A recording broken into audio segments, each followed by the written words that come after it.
అందరికీ నమస్కారం. పల్నాడు జిల్లాలో పెట్రోల్ అండ్ డీజిల్ సంబంధించి ఎక్కడ నిన్న మనకి షార్టేజెస్ వచ్చినాయి. 80% వరకు ఈరోజు పూర్తి చేయడం జరిగింది.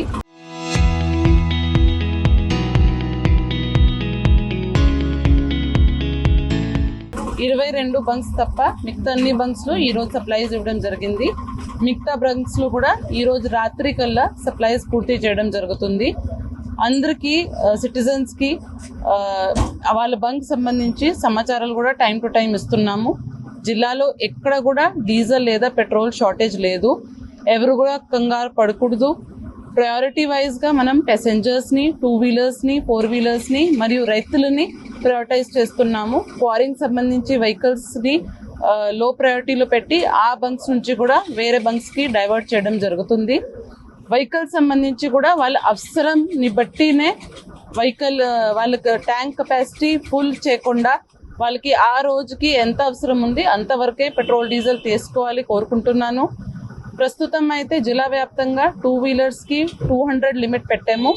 వెహికల్స్ మనకి 4 వీలర్స్ ఏమున్నాయి దానికి 1000 రూపీస్ లిమిట్ పెట్టాము. 3 వీలర్స్కి 300 రూపీస్ లిమిట్ పెట్టాము. ఇంతవరకు వాళ్ళకి ఇస్తున్నాము. రైతులని కూడా వాళ్ళ డిస్టెన్స్ని బట్టి, వాళ్ళ మెషిన్ని బట్టి, హార్వెస్టింగ్కి వాళ్ళు ఏ మెషిన్ వాడుకుంటున్నారు మరియు వాళ్ళు ఏ క్రాప్కి హార్వెస్టింగ్ చేస్తున్నారో దాన్ని బట్టి లిమిట్స్ సెట్ చేయడం జరిగింది. Mandal agriculture officers, village agriculture officers, VROs రైతులకు సంబంధించి కూపన్ కూడా జారీ చేస్తున్నారు. ఎవరికి ఇబ్బంది ఉంటే దయచేసి మీ సచివాలయంలో విలేజ్ అగ్రికల్చర్ అసిస్టెంట్ నుంచి డీజిల్ కూపన్ తీసుకోండి. దీంతో పాటు అన్ని పెట్రోల్ బంక్స్లో అడ్మినిస్ట్రేషన్ వైపు నుంచి రెవెన్యూ మెషినరీ మరియు పోలీస్ కానిస్టేబుల్స్ అందరూ మార్నింగ్ నుంచి ఇక్కడ తిరుగుతున్నారు, రెగ్యులేట్ చేస్తున్నారు. వచ్చే వారం మొత్తం వాళ్ళు ఇక్కడే ఉంటారు. ఈ లిమిట్స్ని బట్టి అంత రెగ్యులేషన్ జరుగుతుంది. Panic buying, black marketing, hoarding ఎక్కడ కూడా మనకి సమాచారం వస్తే దాని మీద స్ట్రిక్ట్ యాక్షన్ తీసుకోవడం జరుగుతుంది. మార్నింగ్ నుంచి 2 చోట ఎఫ్ఐఆర్ ఫైల్ చేయడం జరిగింది. కొన్ని petrol bunks, diesel bunks black లిస్టింగ్లో కూడా పెట్టడం జరిగింది. ఎందుకంటే వాళ్ళు వేరే వైపు మనకి లిమిట్స్కి కంటే ఎక్కువ వాళ్ళు డీజిల్ జారీ చేశారు కొంతమందికి, కాబట్టి అది సస్పిషియస్ ట్రాన్సాక్షన్స్ జరిగినాయి కాబట్టి వాళ్ళ మీద కూడా స్ట్రిక్ట్ యాక్షన్ తీసుకోవడం జరిగింది.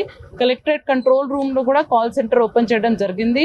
ఏ సిటిజన్కి కూడా ఇన్ఫర్మేషన్ వస్తే బ్లాక్ మార్కెటింగ్, హోర్డింగ్ సంబంధించి దయచేసి ఆ కాల్ సెంటర్కి కూడా ఇన్ఫర్మేషన్ పంపండి కోరుకుంటున్నాను.